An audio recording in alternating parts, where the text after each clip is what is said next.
थी जो रोज दाना चुनने के लिए अपने बच्चों को घोंसले में छोड़कर दूर जंगलों के पास बस्तियों में जाया करती थी। एक दिन किसी घोड़े पर उसने चने का दाना पाया। वह उसे लेकर चक्की में दरने को ले गई। दाल दरते दरते एक दाल खूंटे में फंसी रह गई। एक ही दाल बाहर निकली। चिड़िया ने उसे निकालने की अपनी ओर से बहुत कोशिश की, लेकिन वह सफल नहीं हो सकी। चिड़िया बढ़ई के पास गई और उसने खूंटे में फंसी दाल को बाहर निकालने को कहा। बढ़ई कुछ और काम कर रहा था, इसीलिए उसने ध्यान नहीं दिया। चिड़िया ने उससे बहुत मिन्नत की और उससे क्या कहा, बढ़ई बढ़ई खूंटा चीरे, खूंटा में मुर्दालवा, का खाऊं का पीऊं, काले के परदेस जाऊं। बढ़ई ने उसकी एक न सुनी और उसे धुतकार कर भगा दिया। फिर वह राजा के पास गई। चिड़िया ने राजा से गुहार लगाई, राजा ऐसे बढ़ई को दंड दो जो मुझ जरूरतमंद की बात नहीं सुनता। राजा राजा बढ़ई दंडो, बढ़ई ना खूंटा चीर, खूंटा में मुर्दालवा, का खाऊं का पीऊं, काले के परदेस जाऊं।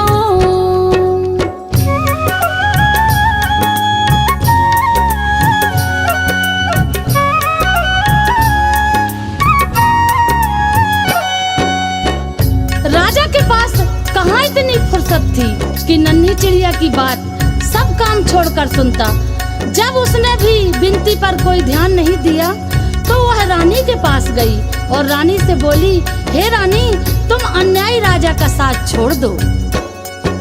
रानी रानी राजा ते जो राजा ना बढ़ई दंडे, बढ़ई ना खूंटा चीरे, खूंटा में मुर्दालवा, का खाऊं का पीऊं, काले के परदेस जाऊं। रानी भला अपने राजा को क्यों छोड़ने लगी? रानी ने रोती बिलखती चिड़िया की एक न सुनी और उसकी बात मानने से इनकार कर दिया। फिर गौरैया उड़ी, सांप के बिल के पास जाकर रोने लगी।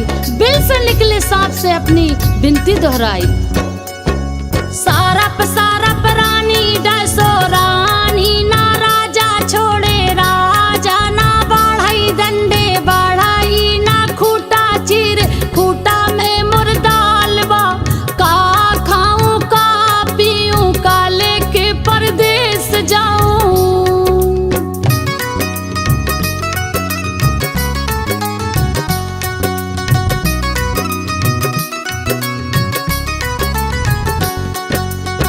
उसने अपनी राम कहानी सुनाकर विषैले सांप से कहा कि तुम जाकर उस रानी को डसो जो गरीब की गुहार नहीं सुनती, जो रानी सब कुछ जानकर भी राजा से न्याय नहीं दिला सकी और ना ही राजा को छोड़ सकी। तुम जाकर उसे क्यों नहीं डस देते? सांप ने भी उसे व्यस्तता दिखाई। तब भागी भागी गौरैया जंगल में जा पहुंची और उसने बांस से विनती की, तुम लाठी बनकर सांप को मारो। लाठी लाठी विषधर पीटो, विषधर ना रानी डसे, रानी ना राजा छोड़, राजा ना बढ़ई दंडे, बढ़ई ना खूंटा चीर, खूंटा में मुर्दालवा, का खाऊं का पीऊं, काले के परदेस जाऊं। बांस की लाठी भी भला इस नन्ही गौरैया के लिए सांप से क्यों बैर लेती? उसने भी इनकार कर दिया। तो गौरैया गुस्से से भर उठी और उड़कर भरभूजे के यहाँ भभक रही आग के पास जा पहुंची और उसे ललकारा, हे आग, तुम सारे जंगल को जलाकर राख कर दो, जिसमें न बांस के पेड़ रहें, जिसकी लाठी मुझ गरीब और बेसहारा के लिए नहीं उठती, कोई मुझे मेरा हक नहीं दिलाता। आग ने जब सारी बात विस्तार से जाननी चाही तो गौरैया ने अपनी राम कहानी उसके आगे भी सुना दी। आग आग जंगल जारो, जंगल ना लाठी पटबे, लाठी ना विषधर मारे, विषधर ना रानी डसे, रानी ना राजा छोड़े, राजा ना बढ़ई डंडे, बढ़ई ना खूंटा चीर, खूंटा में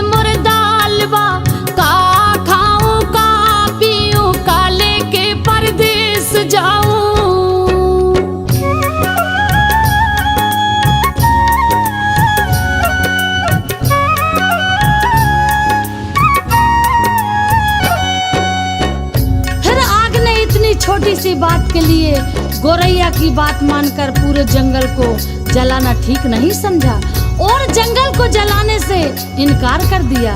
तो गोरैया बहुत दुखी हुई, लेकिन निराश नहीं। वह सागर के पास पहुंची और उसे पूरी बात सुनाकर आरजू की। सागर सागर आग बुझाओ, आगे ना जंगल जा रे, जंगल ना लाठी पटबे, लाठी ना विषधर मारे, विषधर ना रानी डसे, रानी ना राजा के जे, राजा ना बढ़ाई डंडे, बढ़ाई ना खूटा चीर, खूटा में मुर्दालबा, का खाऊं का पीऊं का लेके परदेस जाऊं। विशाल सागर भला गोरैया की इस गुहार को क्यों सुनता। वह अपनी मस्ती में हंसता हुआ गुजरता रहा और गोरैया उसके किनारे अपना सिर पीटती रही। सुबह से शाम होने को आई और गोरैया को जब यहाँ भी न्याय नहीं मिला तो वह हाथी के पास पहुँची। हाथी से जाकर विनय की, तुम मुझे न्याय दिलवाओ, उस समुद्र को सौंप लो जो मुझ दुखियारी की हंसी उड़ाता है। बलवान होते हुए भी अन्याय के विरुद्ध खड़ा नहीं होता। जानते हो हमारे साथ क्या गुजरी है। और वह गागा कर पूरी व्यथा कथा हाथी को सुनाने लगी। हाथी हाथी सागर सो को, सागर ना आग बुझाए, आगे ना जंगल जा रे, जंगल ना लाठी पटबे, लाठी ना विषधर मारे, विषधर ना रानी डसे, रानी ना राजा छोड़े, राजा ना बढ़ाई डंडे, बढ़ाई ना खूटा चीर, खूटा में मुर्दालबा, का खाऊं का पीऊं का लेके परदेस जाऊं।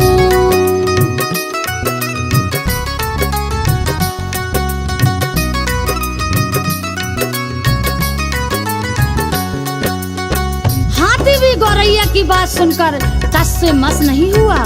उसने भी उसका साथ नहीं दिया और उसकी बातों को हवा में उड़ाता हुआ अपने लंबे लंबे सूप जैसे कान हिलाते हुए आगे निकल गया और नन्ही गोरैया का धीरज धीरे धीरे टूटने लगा। वह थककर चूर हो गई, जहाँ की तहाँ बैठी लाचार सी होकर आंसू बहाने लगी। सारी दुनिया उसे अंधेरी दिखाई देने लगी। किस किस से उसने अपनी कहानी नहीं सुनाई, लेकिन किसी ने उसकी मदद नहीं की। बेसहारा लाचार की करुण पुकार पर कोई ध्यान नहीं देता।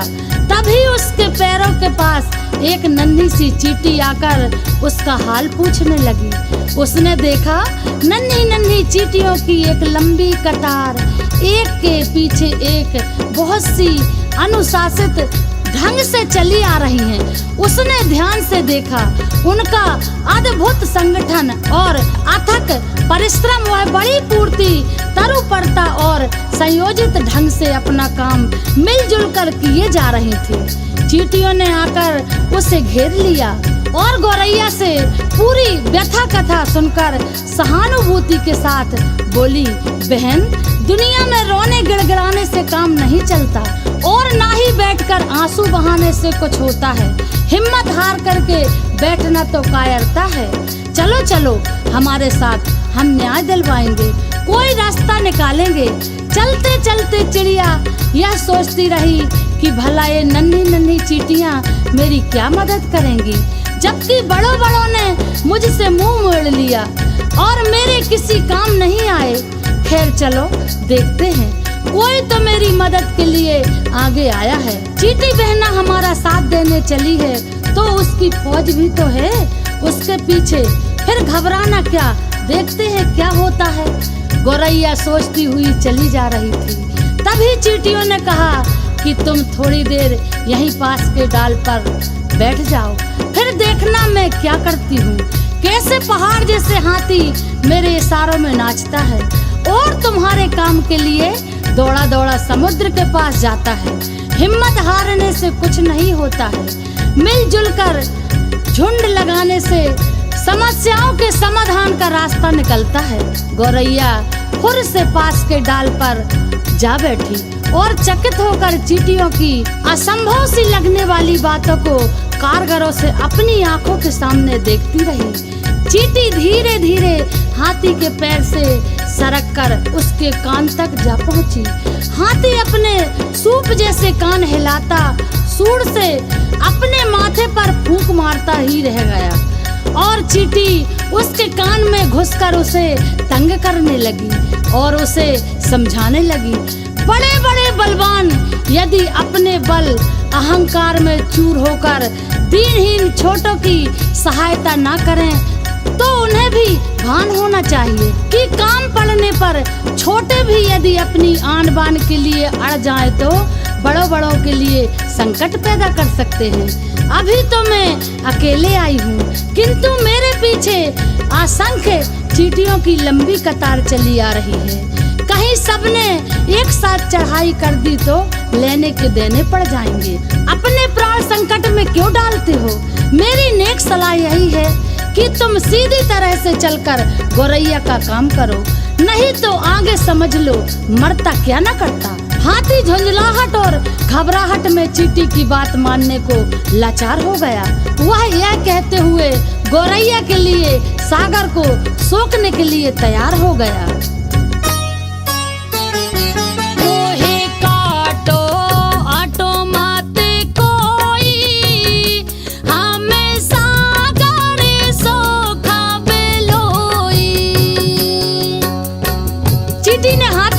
छोड़ दिया और गौरैया उसे धन्यवाद देते हुए हाथी के पीछे पीछे उड़ती वापस सागर की ओर लौटी। हाथी जैसे ही सागर के पास उसे सोखने के लिए पहुंचा तो सागर हाथ जोड़कर क्या बोला? मोहे सोखो ओको माते कोई, हमें आगे बुझाए बेलोई। सागर जब अपने तटों को छोड़कर आग बुझाने के लिए उमड़ा, आग ने थर-थर कांपते हुए सागर से क्या बोला? मोहे बुझाओ बुझाओ मत कोई, हमें जंगल जा रहा बेलोई। आग जंगल को जलाने के लिए बढ़ी, गौरैया भी साथ में चली आ रही थी। यह जानकर जंगल ने भी वादा किया, मैं लाठी को सांप मारने के लिए तुरंत भेजता हूँ, लेकिन मुझे जलाकर राख मत करो।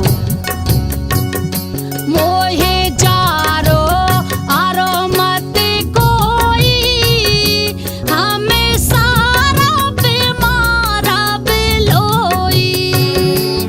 सांप की क्या मजाल जो जंगल की बसबारियों में अनगिनत लाठियों की मार से भयभीत न हो।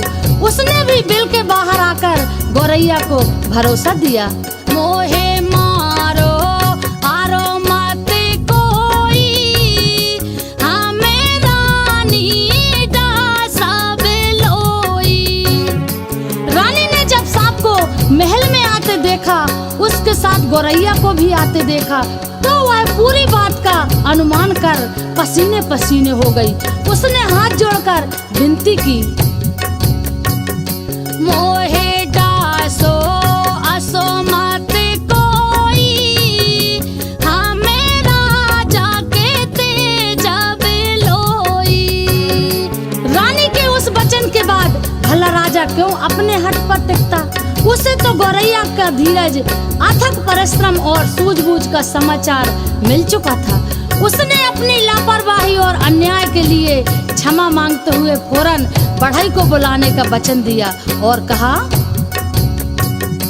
मोहे तेजो एजो मत कोई, आबे बढ़ाई के दंडा बेलोई।